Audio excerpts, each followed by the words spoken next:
The SEC showdown between the Auburn Tigers and the Missouri Tigers. It's a huge one.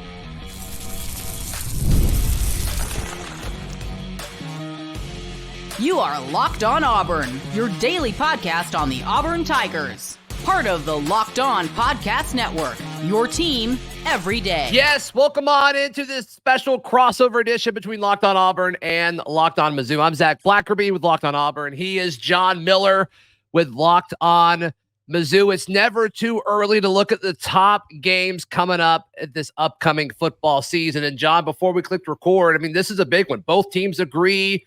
Probably not either team's biggest game of the season, but it's certainly top 3, top 4 when you look at this. When Auburn heads to Columbia, Missouri, later this season on October 19th, this is a game where, like, if Auburn needs to overachieve, they need to win. If Missouri needs to kind of keep this momentum that you guys have built behind Eli Drinkwitz, y'all need to keep that momentum going. You need to fend off the Auburn Tigers. What's the Mizzou side of this when you kind of go through the schedule and you look at this game?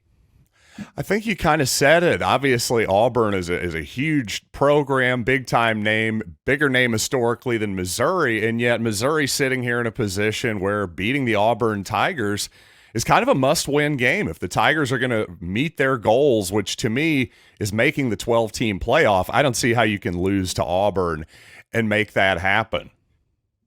Right. Yeah. And I think that kind of shows where both of these teams are, because Missouri's in that mindset of, okay, we need to make the college football playoff this year, the 12-team playoff.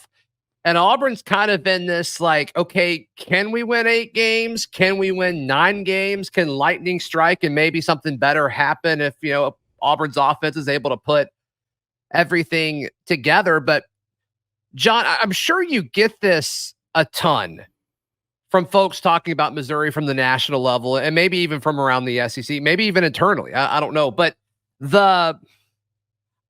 last year, I kind of kept waiting for the wheels to fall off from Missouri, and they just didn't. And it's right. Like at the end of it, and their bowl game, so okay, yeah, this is a good team. What Eli Drinkwitz has built, Missouri has arrived. Yeah, I think that's true. I think Missouri was for real last season, and after a really weird 2022 game against Auburn, that was kind of the season for Missouri, a team that maybe could have broken out a little bit in 2022, but just could not quite win the close games. Some of that was luck. Some of that was, frankly, just Missouri was better in 2023. You had your quarterback, Brady Cook, with a full year of experience under his belt. Obviously, he's coming back in 2024.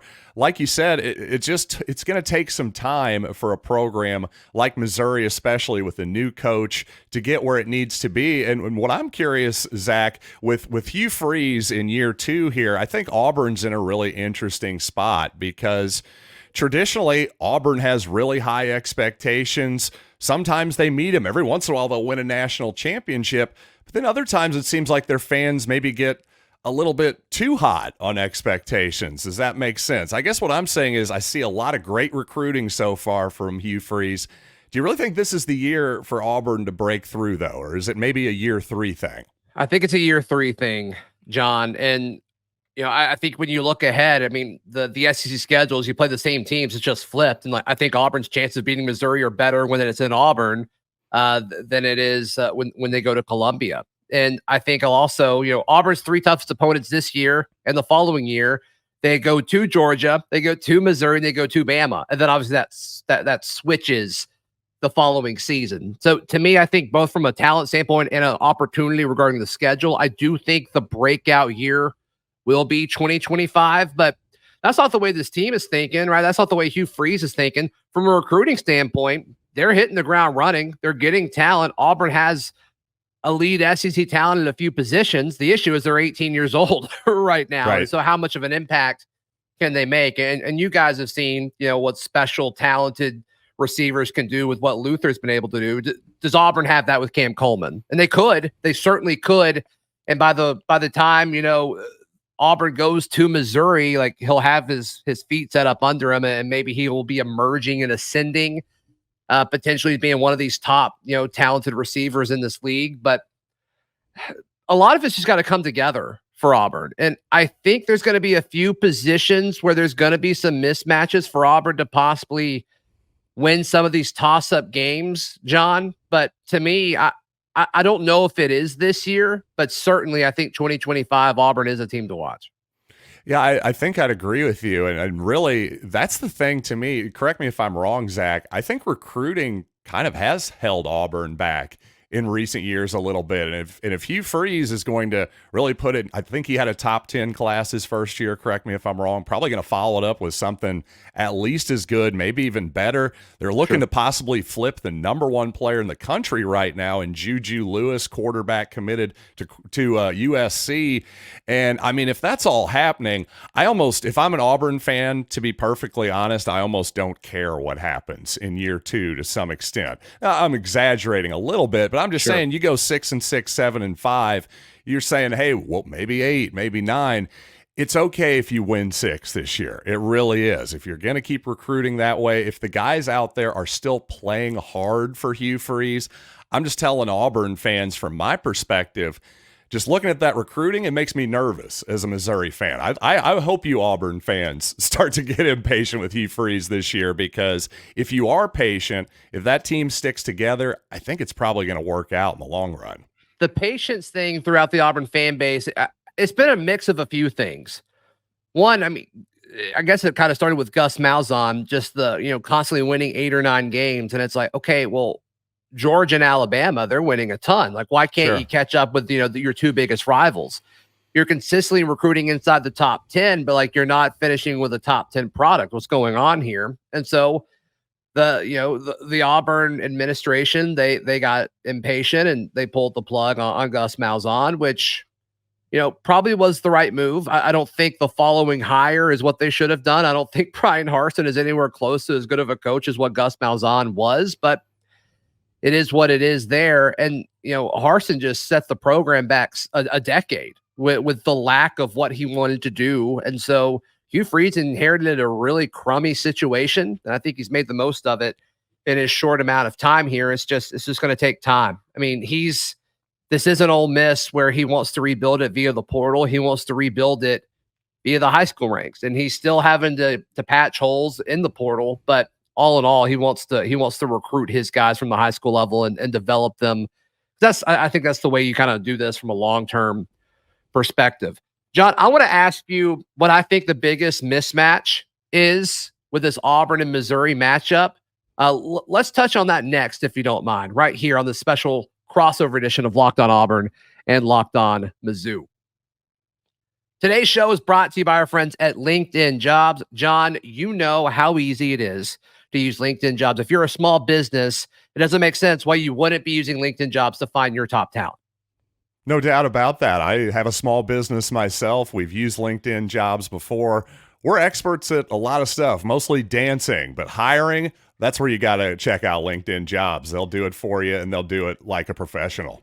Yep. And they know small businesses, they're wearing so many hats, so they want to make the hiring process as easy as possible for you. Post your job for free at linkedin.com/lockedoncollege. That is linkedin.com/lockedoncollege to post your job for free. Terms and conditions apply. John, I think the biggest mismatch between Auburn and Missouri when they play on October 19th in Columbia is quarterback. You mentioned Brady Cook. Peyton Thorne, the jury's still kind of out on him. We don't know how much he was really set up to succeed a year ago. But from the Mizzou perspective, when you look at the power rankings, I guess, of quarterbacks in the SEC, you guys got to feel like your dude's towards the top.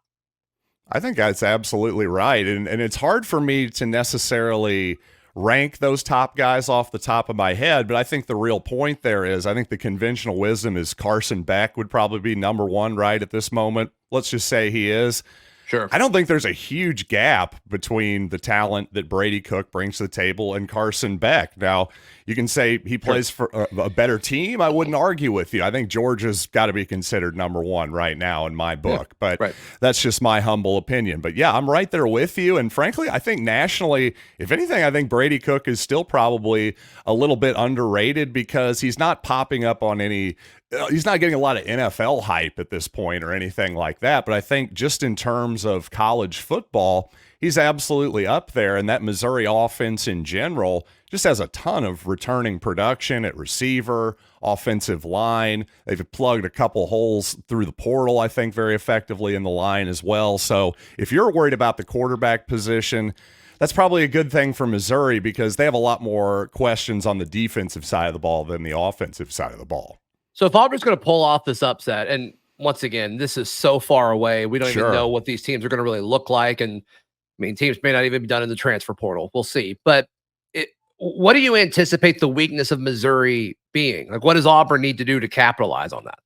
Well, I think Auburn's going to have to score. I think that's the big thing. I think Missouri is almost, again, barring injury, who the heck knows in mid-October exactly what these rosters are going to look like. Sure, yeah. Missouri was fortunate with injuries last year. Hopefully that'll happen again from my perspective, obviously. But putting all that aside, to me, it's obviously defense. I can see a scenario where Missouri regresses a fair bit on defense next season. Not only is there a fair amount of personnel change, especially at the defensive back spot on the outside at corner, in my opinion. That's your biggest question mark.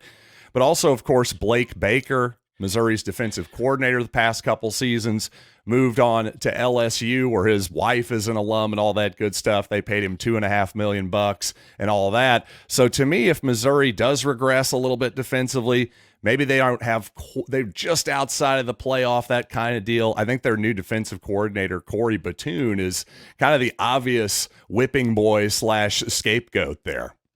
Interesting. Yeah. I don't know if Auburn's going to be able to capitalize on that or not. This is the best offensive roster Auburn's had since 2017, I think. And that's the year that they played for the SEC championship game that they lost against Georgia. But as far as just having options in the passing attack, Auburn finally has that.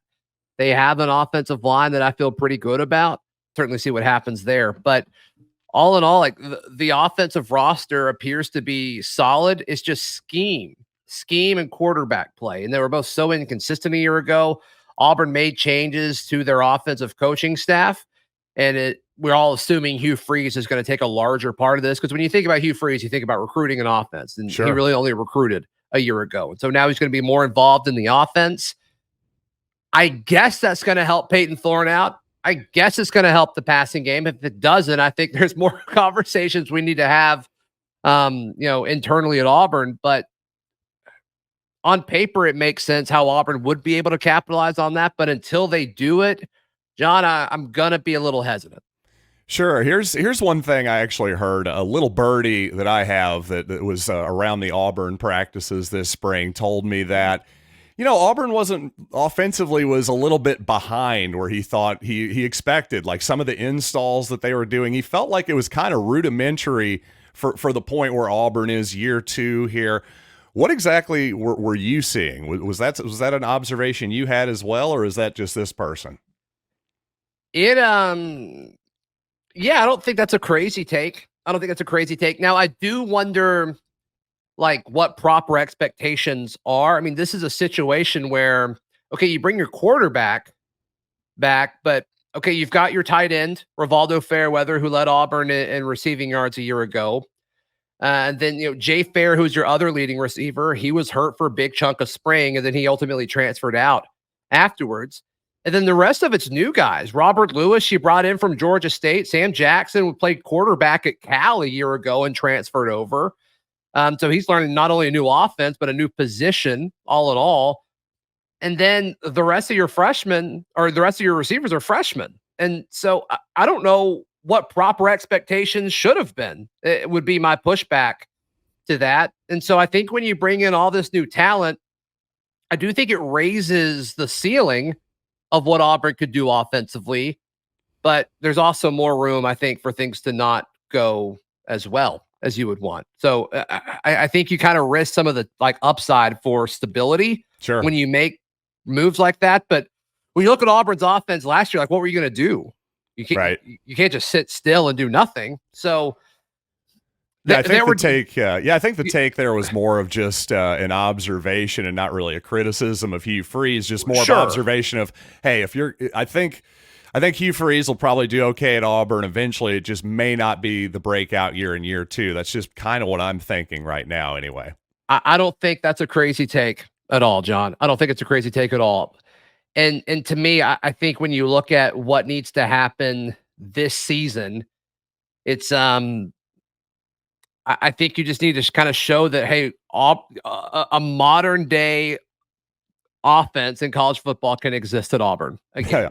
Yeah. And, I think they like their young quarterbacks that are behind Peyton Thorne. And then, you mentioned Juju Lewis. I think Auburn's in a great spot to land Juju Lewis when it's all said and done. I think the future of the position's fine. It's just, have you put enough around Peyton Thorne to capitalize and be able to score against teams like Mizzou this year? So what's the expectation on the other side of the ball for Auburn then defensively? I think it's gonna be better. I think Auburn's defense is gonna be I think it's gonna be solid. I left spring very worried about the defensive line. And then they go out and add 3 really solid defensive line players. And so last week we did a show on Locked On Auburn ranking the 5 transfer defensive linemen. They went out and added 5 guys on the defensive front, John. And so, they totally revitalized it. Some of those guys will start, some of them won't. And the guys that won't start is because you got a 5-star in Keldrick Falk playing defensive end. So to me, they really beefed that up. You're returning your linebackers. And then I think the defensive back room is probably the most, it's the deepest room. It's the deepest room on this team. So if Auburn's going to beat some teams, I think they're going to have to keep them from scoring and prevent shootouts. And I think a matchup like Mizzou, that's going to be crucial.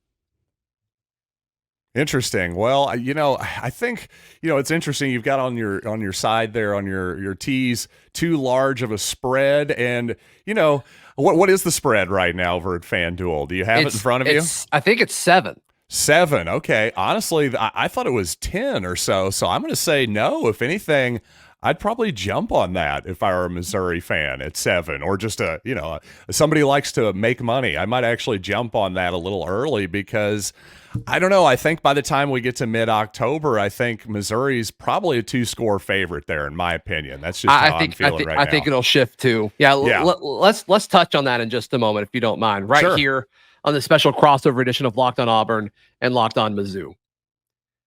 John just mentioned them. FanDuel is the best place to wager on all of your sports action. It's winner take all in the NBA and NHL.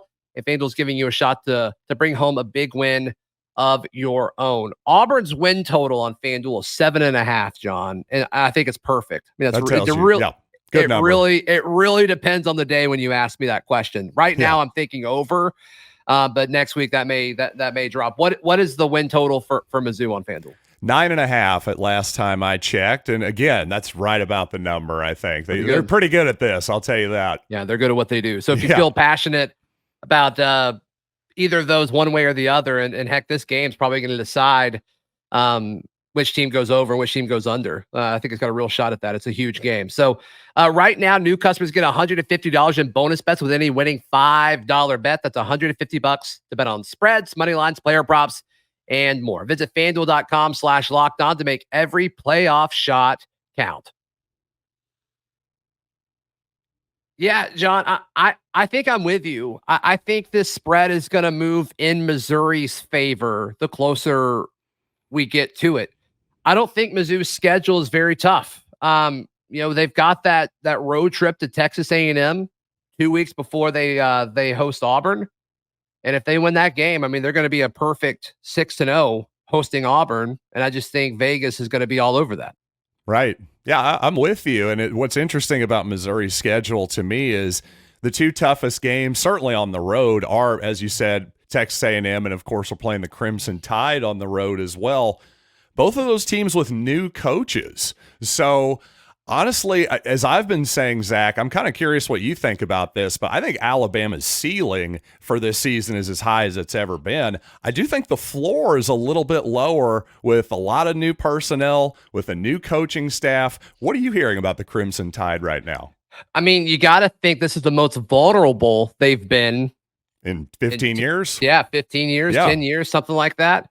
And it's nothing against DeBoer. It's just he's not Nick Saban. Right. And, the odds of him becoming as great of a coach as Nick Saban was, it's low. It's certainly low, but it's still Alabama. It's still a brand. It's still got lots of talent and lots of resources. And, DeBoer's won everywhere he's been. And that's why Alabama wanted him. So to me, I also think Alabama's got one of the tougher schedules they've had in a hot minute because they play teams like Missouri and Georgia, and they even go up to Wisconsin, which I think is a little odd, and that's kind of tricky. So I think Missouri's got a shot against Alabama. I mean, right now I would pick Alabama over Mizzou, but I think Mizzou certainly got a shot. Then you mentioned the other kind of big game on y'all's schedule, Oklahoma. I'm not high on Oklahoma this year. I don't get it. I don't fully get what everybody else is saying about the Sooners. Yeah, well, expand on that a little bit because I think I'm going there with you a little bit. Don't get me wrong, Oklahoma's good last year, but new league, new quarterback. By the way, why did the quarterback transfer to Oregon? I mean, there's some question marks there to me.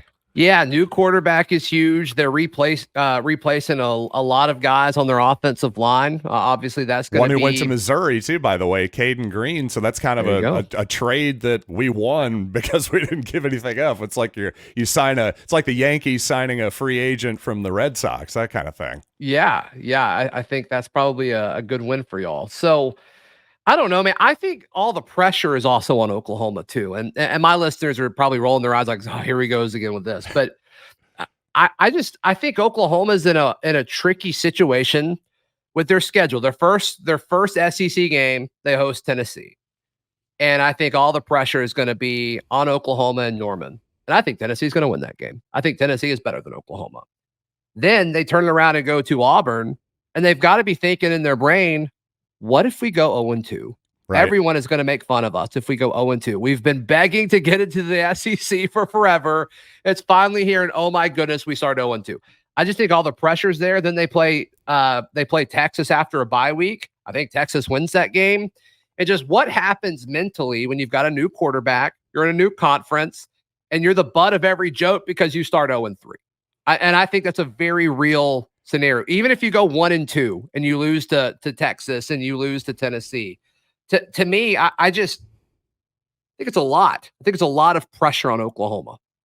Well, your listeners may be tired of that, but I'm loving it because this is the first time I've heard it. I think it's a brilliant point, and as a fan of Missouri, I have very, very vivid memories of what it was like to play the first SEC season in 2012. And for Missouri, it was kind of fun. It was almost a celebration. And it wasn't until, next season, 2013, the Tigers really broke out, obviously had a huge season, won the East the next two seasons. But that first year in 2012, was a little bit disappointing. Missouri had some injuries at the quarterback position, on the offensive line, and it wasn't Missouri's greatest year, but it wasn't like there wasn't the pressure. Missouri is not the big red machine of Oklahoma from years past in this, glitz and glamour kind of program, blue blood kind of program. So I agree with you completely. There is a whole different level of pressure on Oklahoma in 2024 than there was on Missouri, for example, a dozen years ago, or even Texas A&M. It's much more like when Nebraska showed up in the Big Ten, and when they weren't immediately, dominating like they wanted to. Guess what? A lot of Missouri fans were making fun of Nebraska too. Yeah, I think there's a chance that Oklahoma loses in this transition from the Big 12 to the SEC. I think Texas makes a ton of sense, and some of it's timing, right? Like Texas's roster is better right now than Oklahoma's is. But I just think them coming into the SEC, I'm not fully sold on their coaching situation. We'll see certainly what happens. But yeah, I'm not super high on Oklahoma right now. So maybe I'm ignorant to a few things, but we'll see what happens. We'll see what happens. But John, I guess let's give our way too early picks for Auburn, Missouri. I do think Missouri wins this game. We'll certainly see how both teams develop, but you said two scores. I'm thinking, 7-10 points, something like that when it's all said and done. Yeah, I'm thinking something like Missouri 28, Auburn 17, maybe something like that. I don't know. I'm not seeing like a shootout or anything like that off the top of my head. I think, like you say, Auburn has some talent offensively, and you like their talent, defensively, offensively. They have talent on both sides of the ball is the point. But I just think Missouri has overall the better roster, certainly the more experienced roster. Also, this will be year 5 for Drinkwitz versus year 2 for Freeze. I think that stuff does matter quite a bit. It does. I agree. John, for all the Auburn folks tuning in, how can people check out everything you've got going on? Well, if you ever want to know what's going on in Mizzou country, get behind enemy lines, got to check out Locked On Mizzou wherever you get podcasts, YouTube, Spotify, Apple Podcasts, SiriusXM app, and follow me anywhere on social media at Locked On Mizzou as well. Yeah, do the same with Locked On Auburn. Please like the video. Please subscribe to both of our channels, and we will see you tomorrow. This has been a special crossover edition of Locked On Auburn and Locked On Mizzou.